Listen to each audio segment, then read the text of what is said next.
బద్వేల్ నియోజకవర్గం పొరుమామిలలోని పార్టీ కార్యాలయంలో గురువారం వైఎస్ఆర్ కాంగ్రెస్ పార్టీ ఆవిర్భావ దినోత్సవం సందర్భంగా ఎమ్మెల్సీ డీసీ గోవిందరెడ్డి పార్టీ జెండా ఆవిష్కరించారు. ఈ సందర్భంగా ఎమ్మెల్సీ గోవిందరెడ్డి మాట్లాడారు.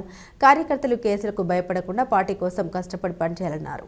కష్టపడి పనిచేసే కార్యకర్తలకు రాబోయే రోజుల్లో తగిన ప్రాధాన్యత కల్పిస్తామన్నారు. ఈ కార్యక్రమంలో వైస్ ఎంపీపీ సి భాష, ZPTC Prasad, YCP state doctors wing secretary, doctors association అధ్యక్షులు డాక్టర్ కళ్యాణ్ చక్రవర్తి, రంగసముద్రం సర్పంచ్ చిత్తా రవి, ప్రకాష్ రెడ్డి, అనుబంధ విభాగాల నాయకులు తదితరులు పాల్గొన్నారు.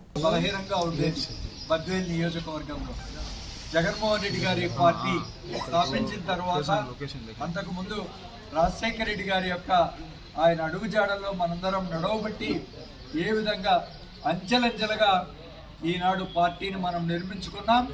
ఇప్పుడు ఏ విధంగా మనం ప్రతి ఎన్నికల్లో కూడా ఏ విధంగా గెలుస్తున్నామో చూసాం. 5 జనరల్ ఎలక్షన్లు, 2 బై ఎలక్షన్లలో కూడా ఏ విధంగా మనం గెలుచుకున్నామో మనందరం చూస్తున్నాం. అనేక లోకల్ బాడీ ఎన్నికలు, స్థానిక సంస్థల ఎన్నికల్లో మన పార్టీ ఎంత బలంగా ఉందో మనందరం చూస్తున్నాం. ఈ సందర్భంగా పార్టీ క్యాడర్కు నేను మరొకసారి విజ్ఞప్తి చేస్తున్నా.